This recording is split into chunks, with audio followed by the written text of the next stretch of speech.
Hello and welcome into this week's The Late Apex, where we discuss everything sim racing news related.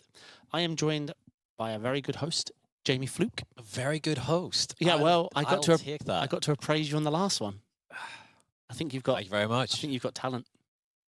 Talent for what, though? Talking about racing. We'll see how this goes. We'll see if I can live up to the billing. Thanks for having me. Appreciate it. Filling in for Sam this week. I'm sure he'll be greatly missed, especially by the end of this. But yeah, we've got a lot to take in and a lot to talk about. But first, we have big news. I'm going to think you're talking about this show. The Late Apex will be moving time, day, and location. So we're moving to Thursdays, 5:30 p.m. on the Apex Racing Team YouTube channel. So make sure you are subscribed over there, Apex Racing Team. And Thursdays at 5:30. The aim really is obviously to line up with our broadcast a bit better, but also bring it down a bit earlier to make the audience a bit more publicly available. Yep. So we'll see how it goes. But yeah, so obviously still everything could be going to the same Spotify, iTunes, and if there's a third podcast platform I can't think of right now, but the big two. SoundCloud maybe? I don't know. I'm not sure that's succeeded. But yeah, let's get into the sim racing news. So the title headliner, sad to see today, but AC Evo looks like it's been delayed. Jan 2025. We get this from a terrible place, but we get this from a sheet we found that's got shared online of I think it was like an earnings meeting, and we see it wrote down with a date. And to add more fire to this issue is we saw the word early access. My pet peeve. I have a pet peeve with early access. Well, I do and I don't. If you're rushing through the hype and you want to get it early and you keep your development while people are playing it in the hype and all your expectations are met and your dates that you lined up still happen, that's early access. Yeah.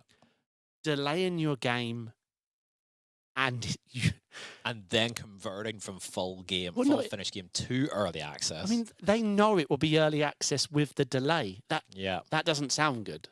We're delaying the fact it's going to be finished, and we know it won't be finished by our delayed date. Yeah. We don't need this again. Like with the run of other sim racing titles we've had with trying to get them going, trying to get the hype off the ground. Sometimes these scars, as we've seen with, say, LMU and Rennsport on social media, we see this general, they can't shake what happened at the beginning. Yeah. And it's, like it scars some of their notifications or work that's good. Like we've seen LMU really step some things up, but you see the social media response still hanging on to the Motorsport games and everything from the beginning. So personally, it's sad to see because Kunos is a pillar, right, of sim racing. Yeah, has been for a very long time now as well. And given the current state of ACC as well, where a lot of top guys have come out with serious grumblings and grievances about the state of things with the current patch, it's not ideal that the new game, which I think everyone's kind of hanging their hat on a little bit at this point, 100%. has got the can has been kicked a little bit further down the road. Yeah, it's just I didn't need to see this because I love a set course. I mean, without a set course, maybe I wouldn't be sat here today. Maybe I wouldn't have got into iRacing so much. Maybe I wouldn't have pursued it as much. But sure, our Factor 2 was there for me. But AC, it's one of the biggest quote-unquote sim racing titles on the planet across the board. And I would like to see a spiritual successor, but also grabs the competitive ACC. I'd love to see those two worlds from AC and ACC collide and create what could have been. This doesn't have to be a failure, but it's not promising because I think this is their second delay. Well, the first delay they hid under an announcement. Yeah, it was all like, "Oh, we're coming X day and month," but if you looked, that's later than you originally promised. So what you're actually announcing, but you've hidden, is the word delay. Yeah. They announced an announcement of a delay, but hid it under an announcement. What was the original, or what was the date that we were supposed to? I think it was like, don't quote me. I think it was like summer 24, and then it got delayed to end of year, and now this one is January, but early access. Yeah, January, but early access. And I say we don't know if chat's hoping we delve more into this. That is all we know. We have seen a piece of paper with AC Evo, January 25, early access. Yeah. Which is, and this piece of paper is from Digital Bros, the parent company of Kuno. So it's not, you know, it's not just some. It's not some nobody on Twitter just firing together with a blue check mark beside the name saying, yeah, this is official word for. No, like it's proper info.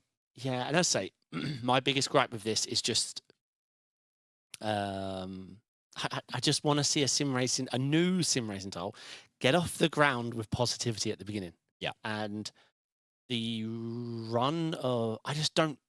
Early access is just not trending well publicly right now. Like the mindset of it. Yeah, I'd say it can be done well. Like if a game's hype and the trailers are looking hype and the audience is begging for March, and you literally have your date set for June, and in March you're like, go on, you can go try it while we carry on developing. You give feedback. We're still going to release on the date. Yeah, but not. This feels more like. Yeah, we're kicking the can down the road, and here's what we're probably going to have by this time. Correct. And who knows actually what it's going to be. Yeah. To be fair, though, when LMU finally did go into early access, for an early access, pretty good. 100%. Really good. Yeah. Wait, is it still in early access? Have they finished it? It is an early access, and this is the gripe with the wording, because now they're on their second DLC. Yeah.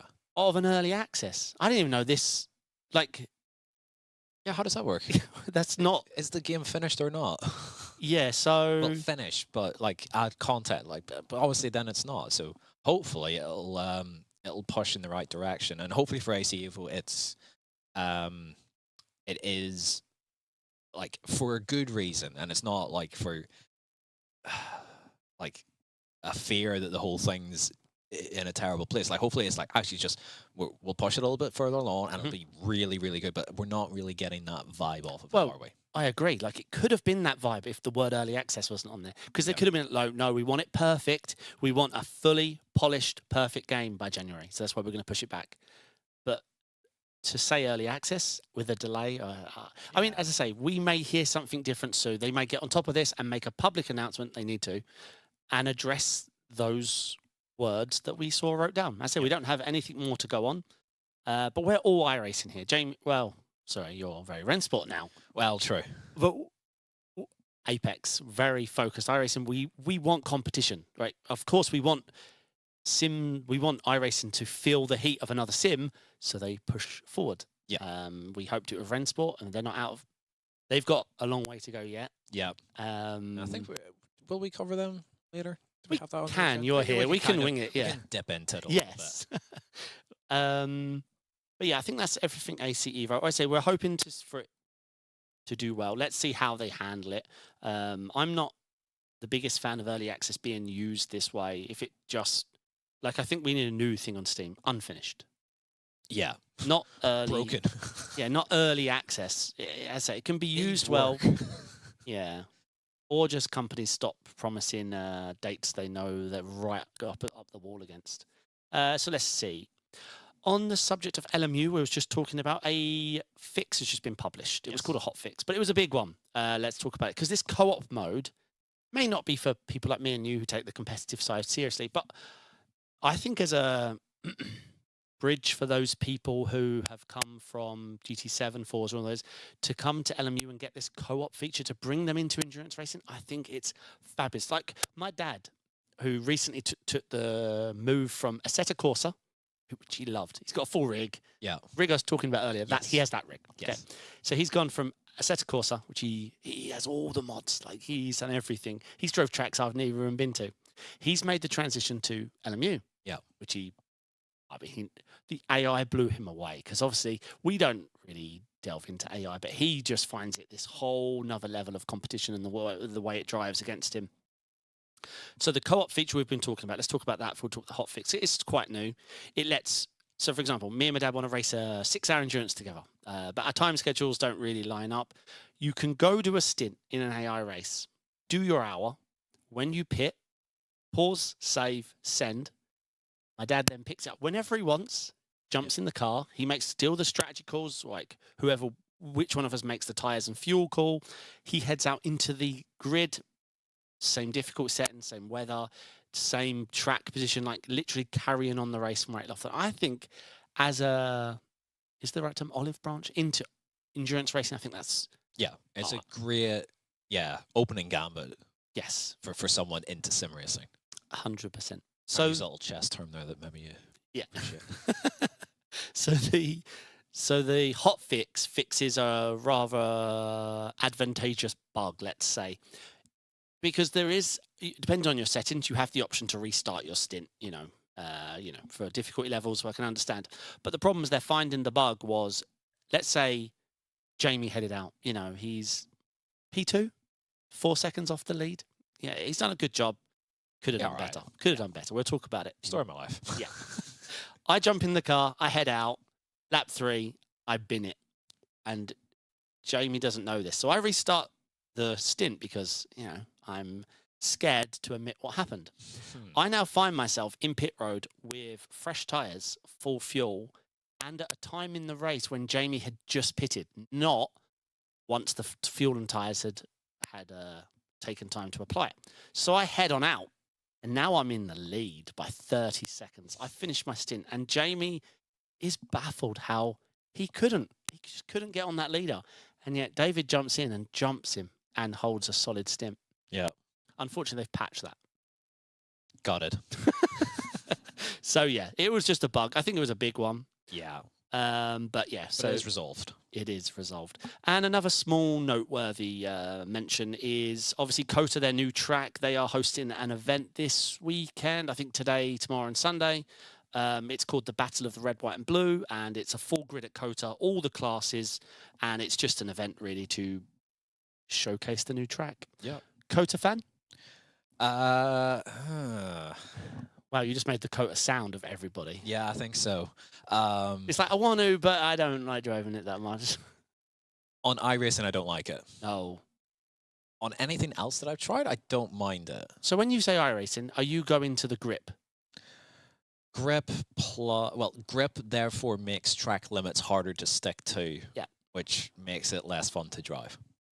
Yeah, I find it's one of those tracks like Indy, where it is just permanently green. Like it starts and Barcelona, such on a green level. Hungaroring. Yeah, we're good at this. Just naming the low Okayama. Yeah, where there's just no do grip. This all day. Yeah, because what's funny is some of the off tracks when you're driving, you're frustrated as hell. But when you look in Far Chase, you're like, wait, there's 9 football fields of room. How do I get? How am I off track when I'm still on tarmac? Yes. Frustrating. Hello to everyone in chat. Sorry, Alan Teague. Hello, guys. Hope you're doing well. Off-track PTSD. Hello, Mark. Evening. Mark. We all have the same gripe with COTA. Yeah. Now, I've heard... No, I don't know if this is a good thing or a bad thing. The only comments I've spoke to is they were shocked how different COTA is on the Mon Ultimate. Unfortunately, I haven't taken the conversation further to know if that's a good thing, bad thing.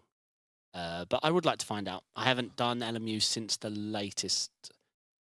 DLC, the second one. Well, if it's notably different to iRacing and none of us like it on iRacing, well, then hopefully it's quite good. Hopefully. As for the event this weekend, all classes, so multi-class racing at COTA, it does kind of work, but if you get trapped behind a slower car through the S section, that's rough. If you're in a prototype versus a GT car in the S's, hard work. I remember doing, I think it was Neo. This is like 2019, probably. What? Neo's pre-Ivra. Yeah, pre-Ivra. And it was, I think, GT3s down to TCRs, and I was running TCR because it had just come out and it was good fun. The first pass through still gives me some serious PTSD. Where you have cars going either side of you through the middle of the S's, and you're like, I can't move. Like, I just got to hold the line that I'm on and hope for the best, and you're just smack bang in the middle of the road. You can't get near an apex, and you can't get near the track out. You just got to... So I have 2 good COTA stories. One, because Mark's in chat. Sorry, Mark. So we did a 3-hour endurance together. We both weren't super prepped, to be honest. I had, however, practiced a pit stop. Yes. Mark did not know where the pits were. Oh, no. Yeah, it gets worse. So it gets worse. I just finished my stint. Good stint. Mark jumps in. Good stint. And then it gets to the point where he starts, we're doing it. We start doing laps and he's looking where the pit entry is. You start making your own notes and I'm talking him through it. And then I could see the guy in front of us was on the very same split strategy. So I just made the call. Simple call. Just do what he does. Follow him in. Yeah. So I'm not sure who to blame, myself or Mark. I'll let you decide. Well, to interject quickly here, has he ever seen the pit lane before? Has he ever actually come down into pit lane before? I don't think so. It may have done sprints there, but not a race where you pit. Right. So here we go. Okay. Now it's crunch time. The guy in front pulls into the left lane. Mark follows. The guy tracks right and tracks left, sorry, and he smashes the entries here. The guy in front of him smashes into the entry wall. And Mark only had one job, unfortunately, was to follow the car in front. So Mark plows into the rear of him because they both took too much entry speed. Oh, dear. It's the only endurance where... So the one-eyed led the blind on this one? Yeah. Gotcha. It was the only time we had a crash in endurance where all we could do was both just constantly keep laughing. Yeah. Oh, that's quite funny. Yeah.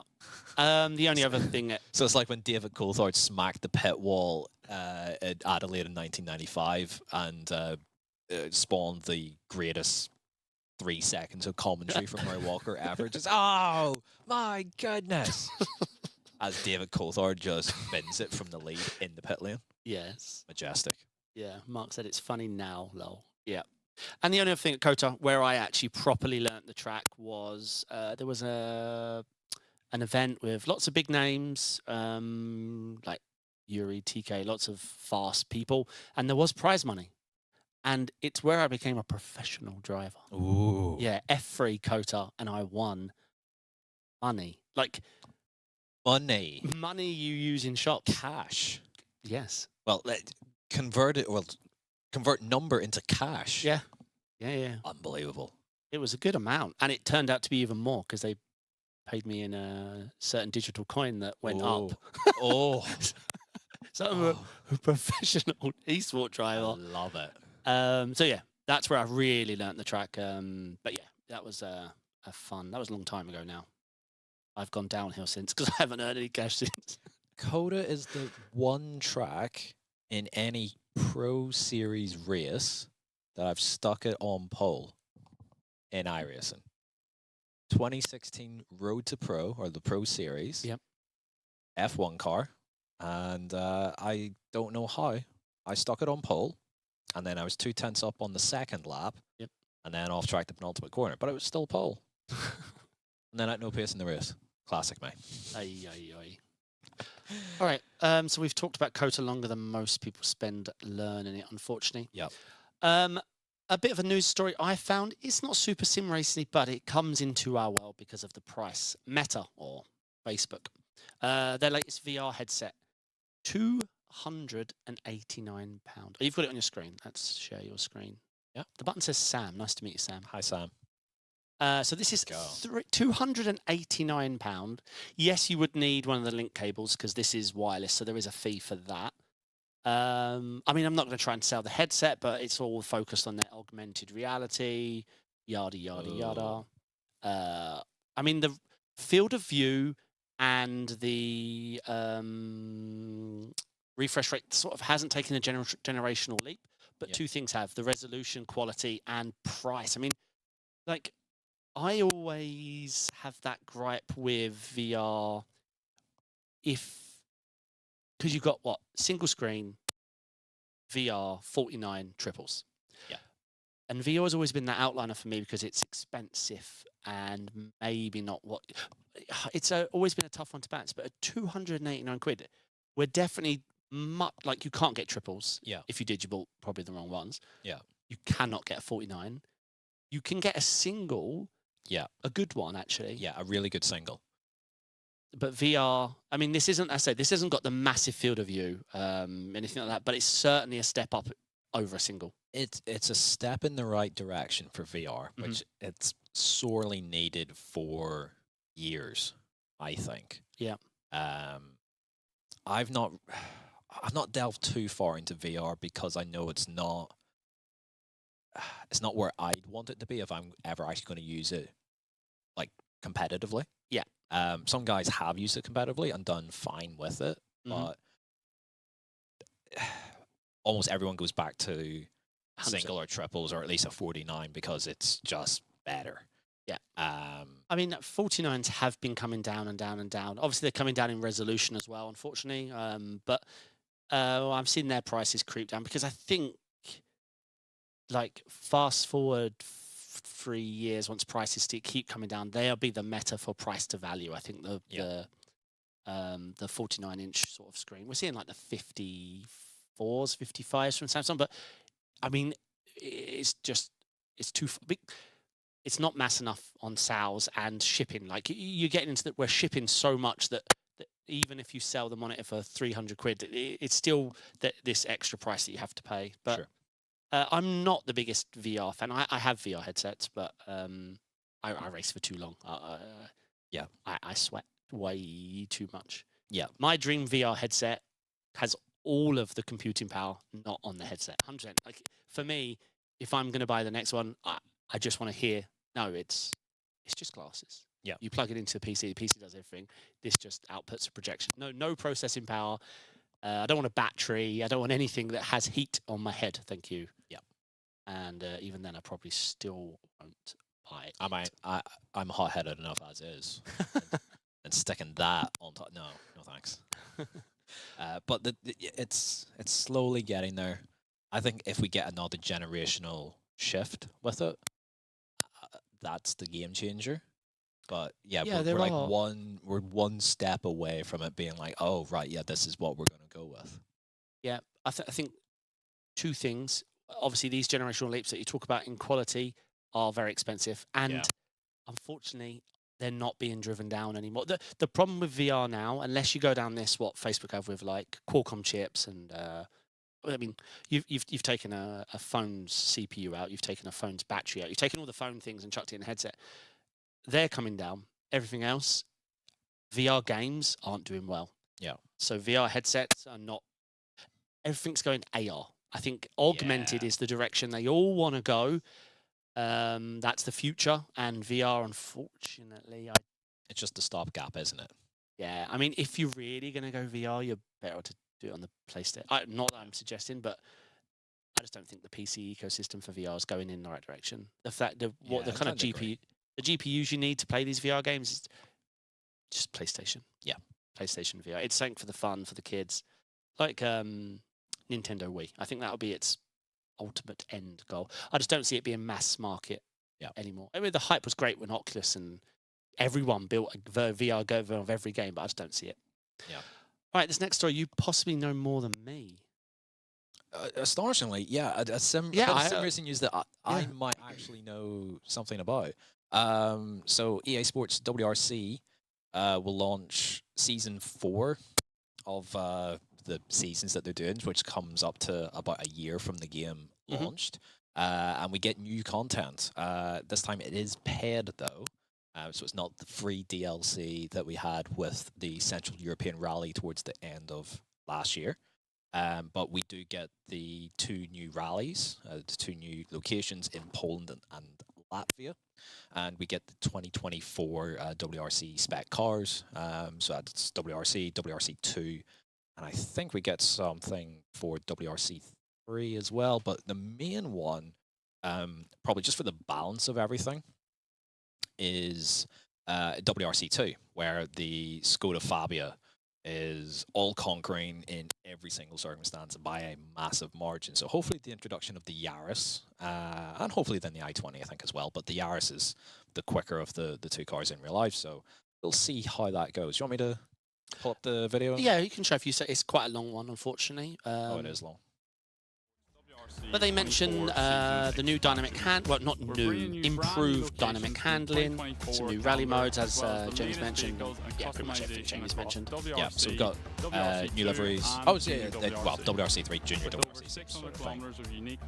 You like this game, don't you? I've seen you downstairs. I still enjoy it for what. Like, don't get me wrong. There are gripes and issues. The tarmac handling is rubbish. I feel like every car is an exaggerated go-kart on tarmac. And the way that the grip comes and goes is very sudden in all cars as well. But in general, the gravel and the snow stuff feels pretty good. So I do enjoy it. Compared to RBR, I don't have a lot of recent RBR experience. I really, like, if I can get some solid free time, I do want to give that a proper go. Yeah, well, Teague needs the answer, so tonight. But I do think that there's maybe a mythical property of RBR where it's stood the test of time for 20 years now. That's ridiculous. It's still the go-to rally sim. WRC is definitely much more casual that way, but it's good enough at most things with a high-end enough system. In terms of optimization and frame rates and stuff, that's a bit of an issue, but the fact that we can get long stages, and we've got more stages, quite long stages as well for Poland and Latvia there, both gravel stages or both gravel rallies, should be good to learn some new locations. So yeah, 12 stages. It's 2 long stages sort of broken up into chunks to flesh it out into 12, which is how it is for like the rest of them. But you get a lot of mileage out of it, and the fact that you can get, I think the longest stage is in Chile, which is like 32 kilometers long. The fact that will run solid enough. Yeah, exactly. If you're driving that in the little Vauxhall Nova, in the H1, like that's a 28-minute long stage. My only experience, honestly, my only experience with this game is watching you on stream. Yep. And watching you esport grind. Yeah, yeah. I'm gonna say it, esport grind downstairs. Oh yeah, yeah. Because I saw you. Yeah, yeah. I do like a. Yeah, you like it. I do like a sweaty time trial. I do enjoy it. But yeah, 5 new cars as well across the 3 classes. So the new, as John has said there, all of the 3 WRC 1 spec cars updated to 2024. We've got the Yaris, and I think the Hyundai as well. So yeah. All right. All good stuff. Yeah, obviously you can go check out the video on YouTube. It's a long one. It's like 5.5 minutes long, so we won't play the whole thing here. I'll play most of it, but yeah, that's the general gist of it. It does come at a cost, though. I didn't actually find the cost, but all in for all of that, it's like 20 quid, I want to say. Yeah, it's not bad. It's fine. It's sort of where you would expect it to be. EA tricks with all their nonsense so far. So they've done a good job. Yeah, so far. I mean, it's the first bit of DLC, which actually then implies that it's not going to be a yearly release of games, obviously, because we're season 4 and I'd love to move away from that in most things. Yeah. So I think it's promising that they've landed on this. They've not called it WRC 23 or WRC 24. Yeah. It's EA Sports WRC, and hopefully it'll be a long-standing sort of, it'll just keep building on it and making tweaks and improvements. So that's the world of rally, at least in terms of the sim stuff. I think it's a good update. All right, switching gears, we will Gran Turismo 7 and Formula 1 2024 do big updates on the PS5 Pro. Now, I don't know how popular the PS5 Pro. On my quick take, I don't know if you've seen the launch of the PS5 and PS5 Pro, sorry. Obviously, it's come under a lot of fire because of I think it's $699 price tag. And then all the hate ensued. But I just read it differently to I disagreed almost with every article that came out. I get it. It's way too expensive, but it's not for you then. Like, yeah. You just wait for the PlayStation 6 or use the PlayStation 5. The PS5 Pro are for people who want to pay that little bit more for not picking between high FPS or ray tracing and Yeah. fidelity and all that. PS5 Pro just fills that little niche between PS5, full PC. I didn't see a problem. I don't see a problem with that. Like, I'm in agreement with you. It's not for. I think it's more for like the casual gamer who doesn't want to go super hardcore with it in terms of a PC. It'll still cost less to game on that and everything that you get with it versus doing it through PC. Yeah. In terms of bang for buck, I mean, sure, yeah, you can scramble together a custom PC and parts together. Oh, for sure. But if you could do that, you were going to do that before. But yeah, if you could, you're not buying this, probably. It's for someone to like chill out on the sofa and do it to like a high quality, high level of gaming and just have fun with it. Yeah, it's pro console gaming seems to nail it. Yeah, I think Devil there kind of nails it. Mark's mentioned about Sony's going to see a problem in sales. I only see it as the only thing they're really selling is a little bit of time overclocking it and jamming a little bit more higher RAM speed in, and then they built a new chassis. I think core component wise, not much has really changed. Yeah, they're digging them out of PS5s and overclocking the hell out of them. Probably quite a lot of software optimization. I mean, I did see it is obviously using a new batch of chips, but maybe they've overordered on these chips with the hope that they are going to slot them into, I don't know, VR headsets or the PlayStation 6 or whatever they have around the corner. But yeah, sorry, the reason I bring this up, it wasn't to talk about PlayStation, that's for sure. Gran Turismo 7, F1 24, they're bringing the idea of, like I mentioned, when I've got the PlayStation 5 and I have Gran Turismo 7. One of the first decisions you have to make is, do you want the giga ray tracing, lighting, looking coolness? Yeah. Or do you want locked max FPS, never miss a beat because you've got to pick? Yeah, you can't have both. No. Whereas now, you might actually have both. Yeah, and that's kind of what you want. You don't really want compromise with a console. Yeah. It's like you're going to get a lower frame rate, but once you're in, like you want that to be fresh, stable, and give you a really good experience. Yeah, so that's the two takeaways in the racing world for us. Yeah. So we'll see how that like shakes out once the 9 people buy the PS5 Pros. There's 4 people who buy the PS5 Pros. Yes. Switching gears onto World of Outlaws, Dirt Racing 24, done by Monster Games, which iRacing owns. The same studio working on, what is it, NASCAR 20, is it going to be called 25 or 24? Anyway, the new NASCAR game, it's around the corner. They'll probably call it 25 and release it tomorrow. Yeah.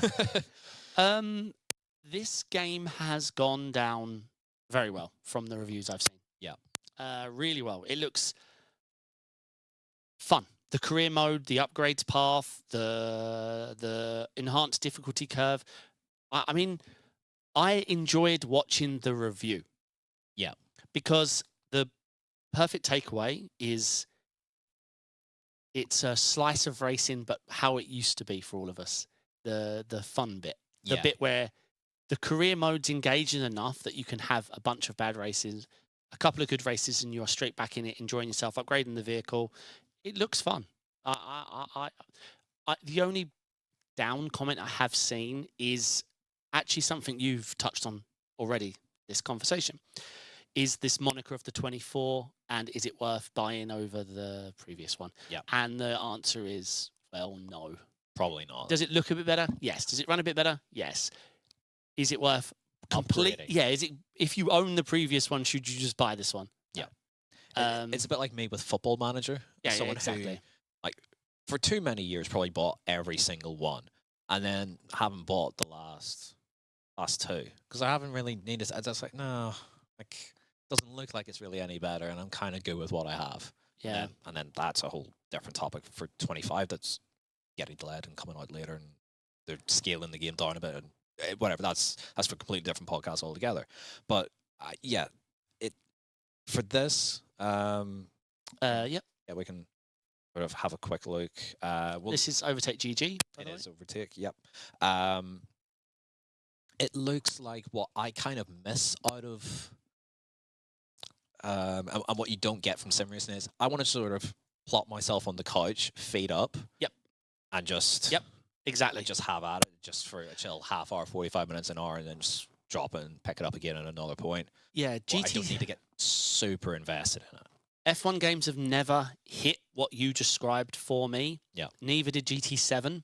For some reason with GT7, I have to take it seriously and sweat, so then I stop it, because if I'm going to do that, I'll go upstairs and play iRacing. Yeah. Trackmania is my...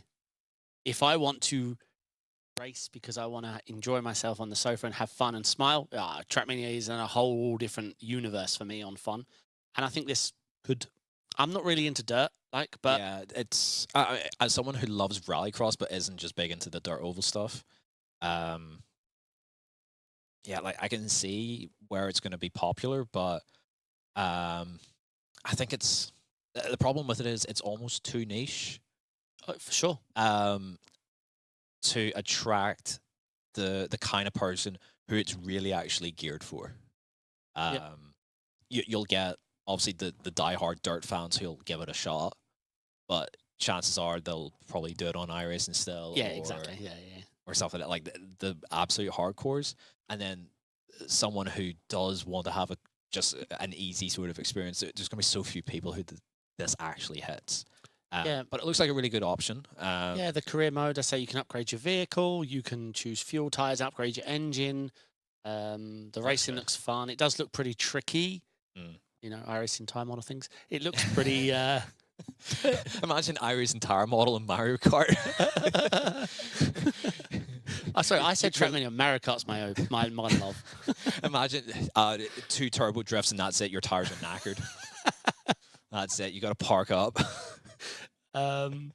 Yeah. So I know you've used your blue shell and also no. You just got to take it easy for the rest of the race. Yeah, 100%. I like that idea. So yeah, that's World of Outlaws Dirt Racing 24. As I say, the reviews I've heard and everything I've followed. Mark there in chat. Slow down because you cut the course. That's fantastic. I've seen some Mario Kart tracks where they cutting the course is an understatement. Yeah, they just go past the finish line, the start line, jump across the track, come back, and that's a lap done. Yep, brilliant. I love it. Yeah, love it. Oh, to Lakey's point, a bit of Motorstorm in 2025. That's a good shot. Yeah, 100%. Yeah, something like that, or like the old ATV alternate. Oh yeah, like something of that ilk where I am feet up, lazy boy sofa or lazy boy chair, just stewing there. You might be a bit too young, but Micro Machines. Yes. Oh mate, I lost my childhood to that game. Yes. Micro Machines. Oh yeah. I was definitely on the young side, but I am into my 30s now, so yes, I do remember. Oh, you're also old. Welcome. I have become old. By sim racing standards, I'm... Oh, you're way... Yeah, I'm past it, right? Park it. No, we're still alive and kicking. Yes. All right, moving on to a bit more of a related subject that the chat will I saved this for last because it's an unlimited talk time subject. Yeah. iRacing and low fuel motorsports. Yes. Now, let's just talk about low fuel motorsports first of all and what they are. Obviously, they came to fame with their handling of online competitive hosting races for ACC. And to be honest, once the dust has settled, that is all they're known for. Can we go there? R-Factor thing didn't work because R-Factor then decided to launch their own servers. The AC, when I saw the announcement that Assetto Corsa is going on LFM, I jumped on the YouTube bandwagon, started making videos. I needed this. Yeah. My old game come into hourly racing with a rating system safety rank, and the problem was when it worked great. But the problem is it didn't work. It was a bunch of mods to handle race starts and the how do you handle the track, the things we hate in iRacing, but the track cutting and slowdown. Yeah. Like AC wasn't really built for this. So not really. There was a bunch of mods to sort of. I love LFM. I'm going to go on the record and say that, and I love AC. So I saw past it all with my rose-tinted glasses, and when I was doing the races, I was having hyper fun. They even introduced modded cars and modded tracks that when you join the race, it downloads. Oh my God. So I saw the massive potential and I was like, this is it. This is the dream. But then I'd have problems with the mods and It's just not refined enough. Correct. Yeah. Like, as much as we give iRacing Correct. all the grief in the world, the actual process of getting into a race is so seamless. It's ridiculous, yeah. And it always has been. That's been the big selling point almost, is at any time of the day, you can very easily get yourself into a competitive race. Yeah, 100%. My Micro Machines was god tier. The baked beans, yeah. Baked beans. I don't want to work the baked beans. Wow. I lost months of my life trying to dodge those. The AC infrastructure is just too jumbled and old for it all to work. What Mark said is it's pure chaos. Yeah, it's when it worked. Honestly, I was like, oh, this is it. Bye, iRacing. I see no reason to come back. But then, it wasn't going to work, and I realised these holes and problems here in the infrastructure and the mods. I realised pretty quickly, they're never getting patched. Like, this is only going to get worse, not better. That gap can't get smaller because, well, I mean, I'm not even running AC anymore. I'm running like Content Manager, all the mods, like the shader packs, like all these things. Then all these mods are being individually developed in their own direction as well. Yeah. And LFM's trying to put stickers and plasters, everything to hold it all. No, I wanted it to work. I came to the realization it couldn't and stopped playing, and the dream died. It feels like an Oasis reunion tour. Yeah. It's like, I just want it so badly to be amazing. No, like, because obviously that's going to be that'll just disappoint so many people. It will. It has to. It has to. So we talked a little about LFM. The recent announcement is, go for it, iRacing coming to. I promise I didn't hit it hard enough. You pro drivers. Attention, iRacing fans. I just realised what I just said. That's getting clever. So this was the first tweet, Yeah. Which wasn't enough. It confused people. It did confuse people. Because that was the general takeaway was, okay, wait. Because when people picture LFM, they picture ARL Racing. We don't need that in iRacing. We have that. Yeah, we've already got it. But then Boris, head... Boris Schalk is his name? Yeah. He wrote, to clear some things here, we will not be doing daily racing and iRacing as it is not possible with their server structure, i.e. where on earth will we get the funds from? Yeah. And B, they have it themselves. Which what we will do, as announced in the graphic, is events.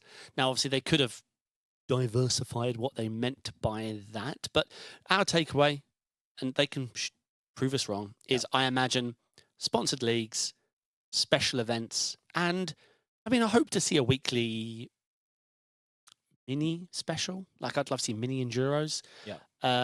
Like a 90-minute solo enduro for me would be like, that's quite good. That's quite fun. Yep. So I've had personally lots of questions, lots of Discord questions as well about this. So obviously, people keep asking, will it affect iRacing? No. These are hosted. They are no different to a hosted session. iRacing rules will still be implied. You can still get banned from iRacing if you do something in an LFM hosted server because it's still under the iRacing umbrella. It's just going to be LFM's second gift. Their first gift is how they did that with ACC, it was utter perfection. Like they had the iRacing feeling on their own platform pretty much from the get-go. Like, I was shocked. Like, a lot of us were shocked. Wait, I can register for multiple races ahead of time. The splits are filling up. There's a protest system. You grind a rating. You have a safety rating, and you need certain safety ratings to get into races. And really, really good stuff. Yeah, I mean, like, I'm not talking about, let's talk about streamers and other community members and leaders who I speak to. They call LFM the best place for online competitive racing. Yeah. And that's an impressive thing. And is carrying ACC is an understatement, isn't it? Because they didn't carry ACC. It revived it completely. Yeah, they pulled off the Oasis tour and sold more tickets than Eminem. Like, they sold out Wembley 5 times over. Correct. Yeah, they. Now, obviously, we are seeing a decline, but it has nothing to do with LFM. That's to do with more like the 1.9 tire model that everyone's griping with, and the ACC Dislike for the final physics model being one people didn't like was a bit of a dumb move, but a lot of talk trying to roll it back, but that's not an LFM issue. That's correct. A fundamental on AC game issue. Yep. In the same way that like any of the gripes that we have with iRacing are usually gameplay related. It's not about the races themselves, the format of the races, the server quality. Yep. It's the core like writing of the game in terms of the tire model, in terms of how the netcode is handled, in terms of weird exploits and stuff like that. That's the downside, but in terms of going racing, brilliant.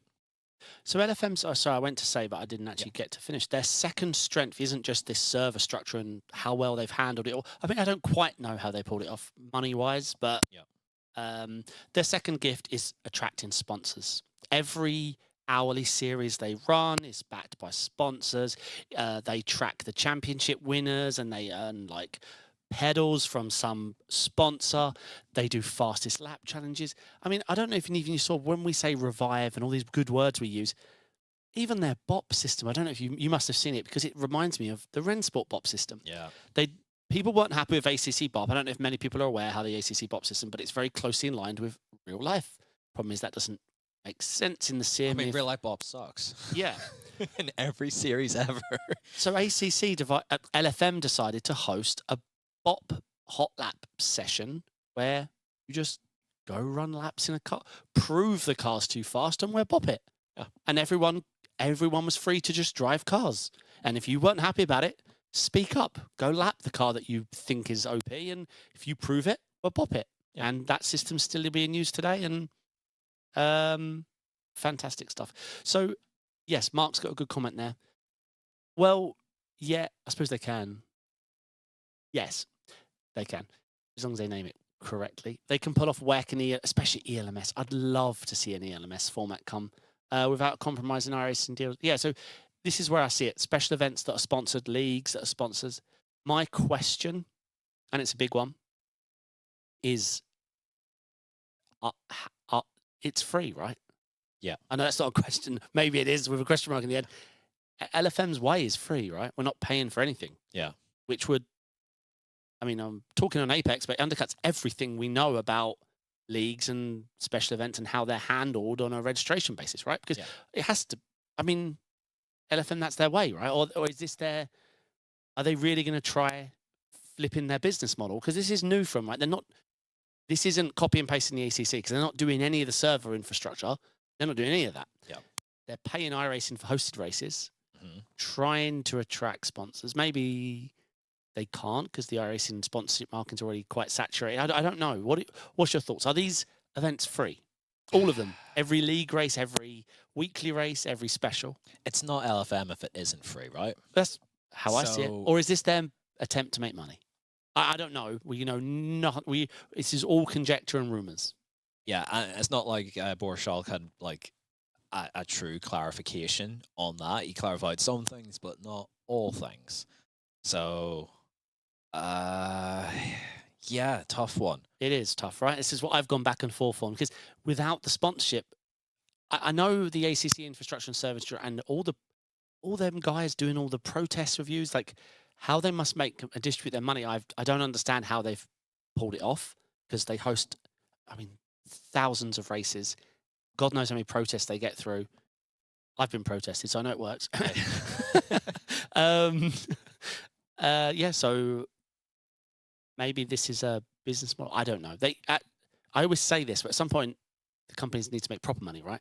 Yeah, it can't run on fairy dust forever. Yeah, and they can give away pedals and stuff all they want, but at some point, the costs come due, and they've done a fantastic job. Like, very surprising that they're one of the big names of the sim racing world now. When it was just it shouldn't have worked, right? Like we all could have launched this business idea, but yeah, good.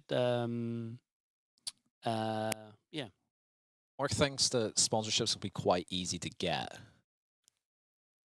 Do you agree?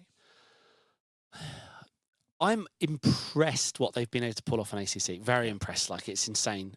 I just feel like the iRacing world is a bit more I don't know. Like they have to prove. Like they're going to have to prove themselves because unless they're going to host something that's not done on iRacing, like which is hard to do. Like let's say they do ELMS, maybe, but the iRacing world of sponsorship deals is a bit more locked down and everything's in place. They've kind of got everything already there. Where like with the ACC, it was almost easy because there was a good platform there. It just needed polishing, really. And insert sponsor name Pro Series. Yeah, has become the de facto Pro Series. Yeah. Now, can they do that in the iRacing world? If they call it not really, no. Porsche Cup Pro, it's not going to be. No.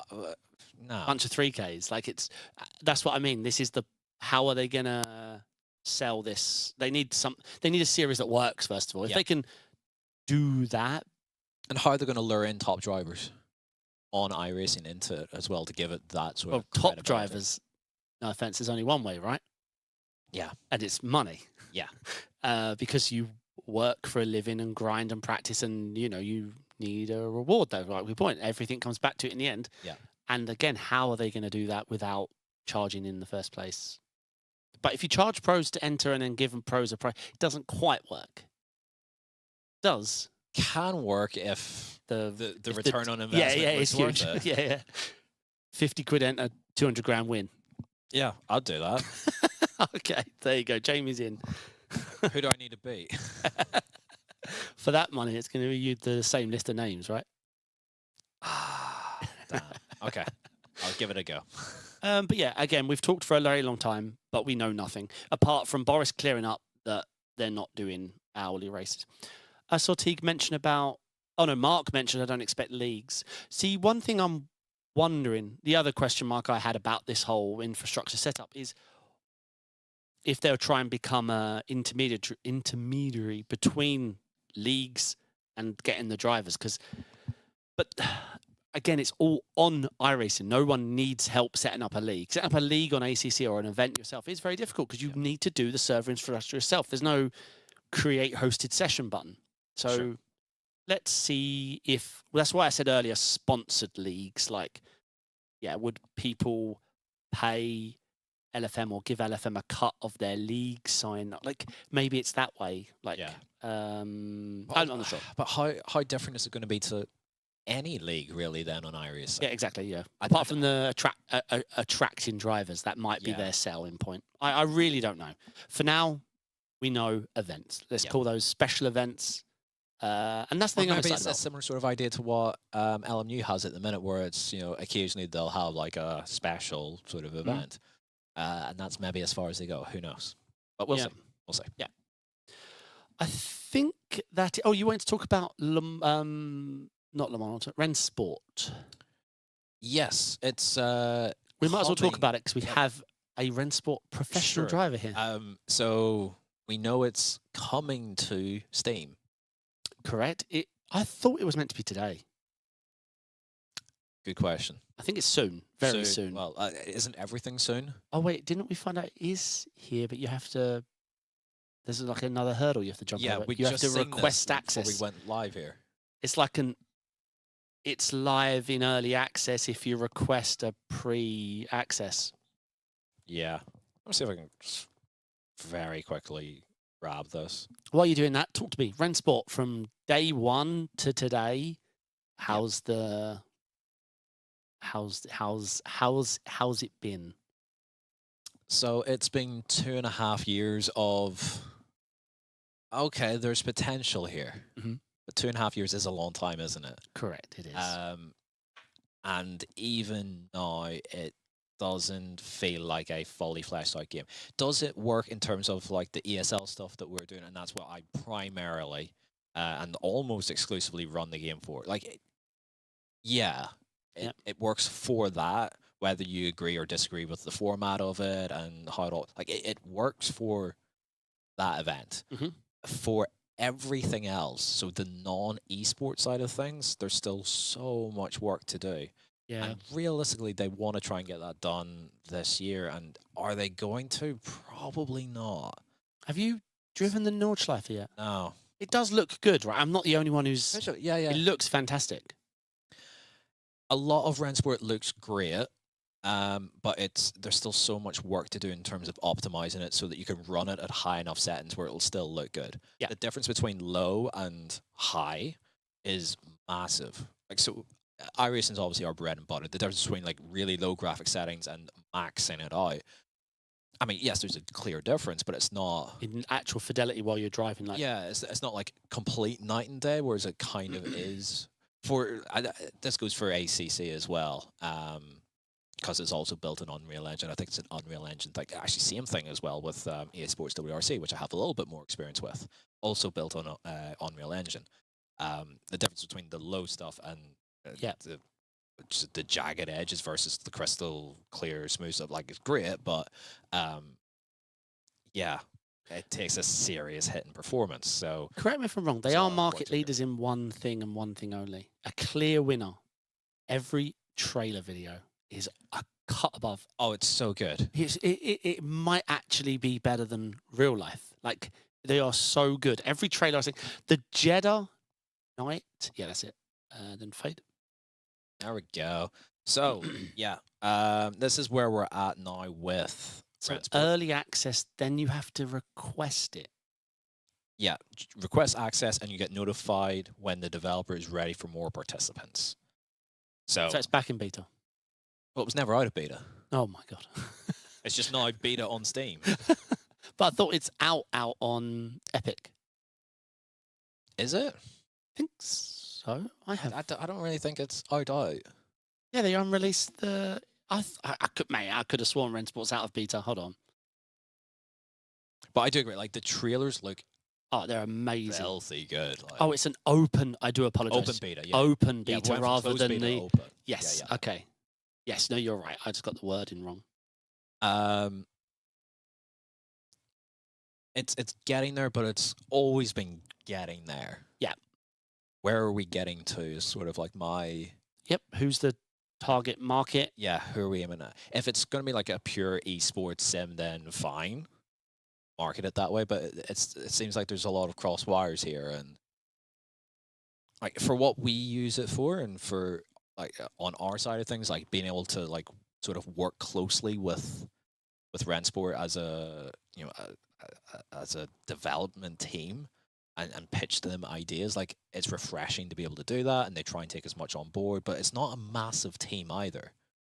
I think they're about a third of the size of iRacing in terms of members of staff. All right. So that's a challenge.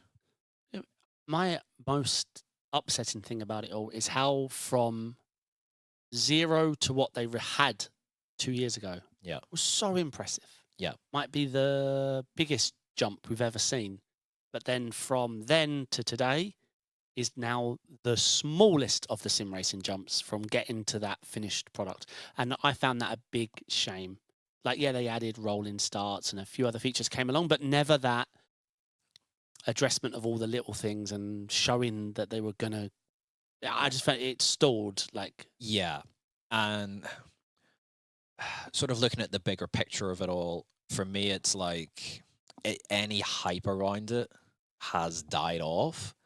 And how do you build that back again? Correct. Yeah. Yeah. You need. Like, even with like R Factor 2 specifically, like, as a game to drive and fantastic, brilliant. Yeah. But because it took like 5 years to kind of get there, and especially then like having a semi-functional online system, like, yeah, it might be good, but no one cares anymore. Yeah. So that's my fear with Rennsport, where like I still think it's got a ton of potential, but is it? It's going to get there in time. And where does it fall? Like, yeah. Yeah, you're right, because they did have the hype, especially when they had the ESL, and that's why I don't think they maximised or made the picture clear on what the direction, what are you going? Sure. I don't think they knew. Good question. But yeah, so that's Rennsport. I don't have a lot of time for it because I don't have anything to do on it. Obviously, I've done thousands of miles because of watching and supporting you guys, and I did all the co-streams and I drove every car. Yeah. Oh, one question, because I actually, as a viewer, I've got a question as a viewer. Yep. Jeddah, the new track. Yes. It looked like the racing was a lot of fun because I had a 0. I was like, oh my God, they've added another Nürburgring. Yeah. It looked fun. Was it fun?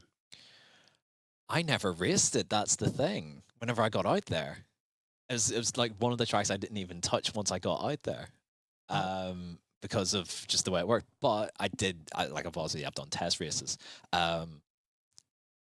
There's realistically like 2 places where you can overtake, which is into the last corner and then into turn 1. But you could, Like, turn 1, you can be there a lot. Oh yeah.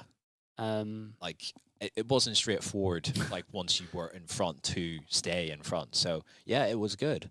The track as well looks really good. I think like visual, like once we turn up the settings and stuff, it's like, and it's got night transition, isn't it?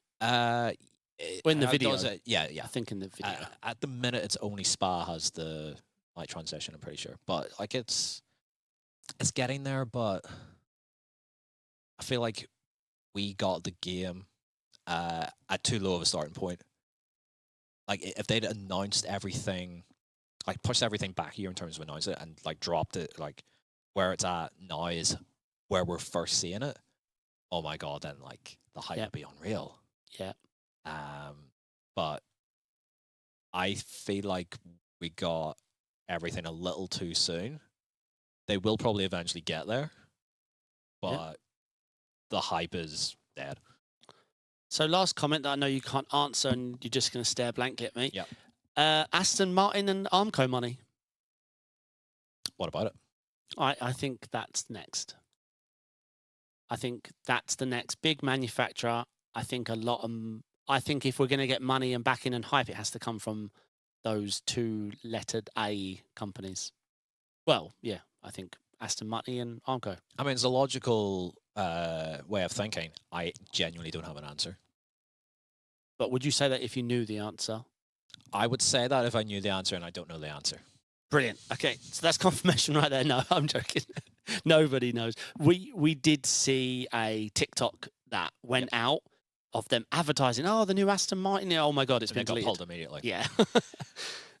So probably, but I genuinely like I'm not in so deep to actually know that answer. But like it's probably a good assumption. Probably. We shall Might not be, see. but it probably will be. Okay, so one last thing I want to mention before we've done all the sim racing news, but I do want to mention this one more time. The late Apex is going to be moving from Fridays to Thursdays. It's going to be moving from Apex Racing TV YouTube to the Apex Racing Team YouTube, and it's moving to 5:30 p.m. So that's Thursdays at 5:30 p.m. Apex Racing Team YouTube channel. So make sure you wait. Do I get a different shirt? Wait, you might get one of these. I'm going to ask that. Have they got my size? Extra strong. Extra strong. Yeah. I like it. I like it. So yes, Thursdays Apex Racing Team YouTube. So make sure you're subbed at 5:30. So we're trying to semi late afternoon Apex. I like it. There you go. The link's been spammed in chat. Make sure you the semi. No, it's not an early Apex, not a late Apex. The point is we're nailing the Apex at 5:30. The Apex. We realised that this time we're a bit too late. We're Apexing now. Yes, correct. We've got it spot on. Yeah, and then obviously after the late Apex, we will be then taking a break, intermission, and then we'll be coming back for the usual broadcasts, which starting Thursday will be the ARL Prototype. Is it Championship? Sam adds a different C word on the end every time. I'm going to say championship because I heard it in my head. Yeah. That's why I'm going to say that. Got it. I feel super confident. Love it. Yeah, that's LMP2s and LMDHs, and it looks great.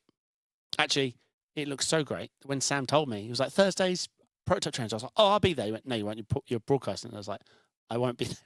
I'll be sat here. Yeah. Mocking other people's mistakes. Do it. All right, so that's all of our sim racing news. Let's talk about Apex and everything here going on. Yep. First, this is good because I have someone who knows. Sam, me, we know equal, which is not a lot. Indycar. We have Peter Berriman P2, Luke P4, Dan Moore P17, and Brandon a DNF. Did you watch much? Well, that involves me staying up to 2:30 in the morning. No, I didn't stay up to watch it, but I do have like obviously an ear to the ground on it all. So second round at Long Beach, which is a track that the guys went well at last time. It's the only track that they felt like they were on top of it. And it's taken until a couple of days before the start of the season for them to actually realize why it was good there and not everywhere else. Figured out some things on the set. Excellent. Last time out at Indy for the opening round of the championship, good pace from both Pete and Luke. Went interesting with the strat for sure.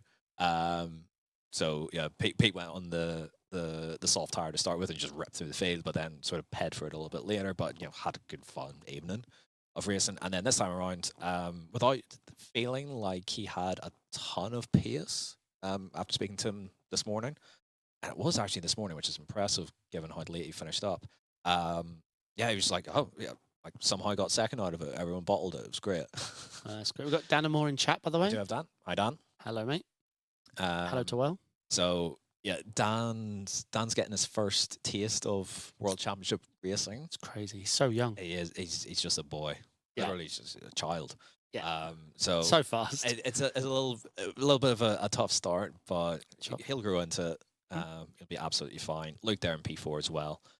Solid points. So I think it's third in championship for Pete. After 2 rounds, so he's like pretty pleased with that. It's above sort of where he was expecting to be. Yep. Based off of how qualifying series it went and how the VCO series had went as well. Oh, of course, you had the 2 series, So there was a lot of head scratching over, like we're quick in certain areas and at certain points, but it's not translated. Like qualifying pace was dreadful for the guys up until they kind of had a eureka moment with the set.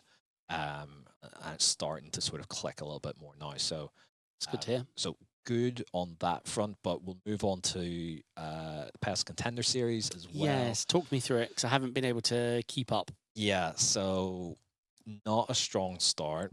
So there's still like qualifying G's, for lack of a better word, and if you don't get fully on top of it, you're kind of nowhere. So we seen Kwanda, I think, lock out 7 or 8 of the top 10. And I watched Josh Rogers' qualifying pole lap, and it looked good, but it didn't look like, he's absolutely annihilated every single corner, and it was like the perfect lap, even though he stuck it on pole by 3/10. He got everything spot on and then drove a good lap. Yeah. So we are seeing a lot of this tyre manipulation still being prevalent in PESC, because obviously last season it was all the curb stuff. Yeah. No, I, as someone who's not sitting in the sessions and watching exactly everything that happens, and obviously unless you're a trusted spotter, you don't get access to these sessions because they're like locked down hosted sessions now. So I don't actually know, having not been in the car for over a year now, I don't know exactly what the meta is, but it's still all of that stuff. And as we all know, for those of us that have been in that situation, if you're mid-pack in any race, you're in the firing line. Especially this PESC Contender stuff. Yeah, oh my God. It is brutal. Did I hear next week is Okayama in the rain? Yeah, that's tomorrow evening. I'm watching. We're all watching, aren't we? Okayama in the rain PESC Contenders? Yeah. Oh my God. Yes. So that'll be a giggle, I guess. I'm meant to move in house, but I'm going to put everything down, plant on my phone and watch that. Yeah. So yeah, be there. That'll be around 8 p.m. I want to say tomorrow evening. So definitely worth a watch. Hopefully the guys go well. But yeah, it was only really Aaron out of our guys that ended up with a sort of half decent result. He missed his qualifying lap completely. Had to start right at the back, which is P30, P31 or whatever it was, and worked his way through to 13th by the feature race, which is still good. I think that gives him enough points to. It's first round, so obviously super early doors, but he's in the mix for at least getting the license. But for Luis, for Leo, and for Quentin, it all sort of fell apart. So hopefully the guys have been able to find something. I mean, it's the wet for the next round, obviously. So it's something new again. to try and figure out. But yeah, hopefully they can get a little bit of a stronger result, and we have well, I mean, you and Sam will have something positive on that front to talk about for next week. Get slapping Commander. Yep. A few questions then. How they finding this clutch variability? I know the variability window has dropped. Yeah. How they finding it? Because it was stupid, right? Beforehand, yes, it was stupid. Absolutely stupid. Like there's no logic behind setting or having a bite point in practice. That then could be 20% different in qualifying. That can be 20% different again come the actual race.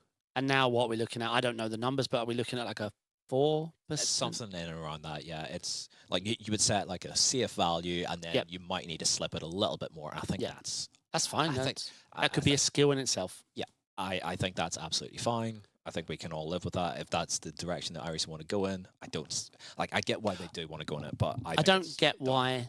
I get it, but I don't get why it swaps between practice, quali, and the race. I know why it does, because otherwise you just dial in your hardware to get it right. But wouldn't you just do that in real life anyway? Is that not what we're trying to achieve?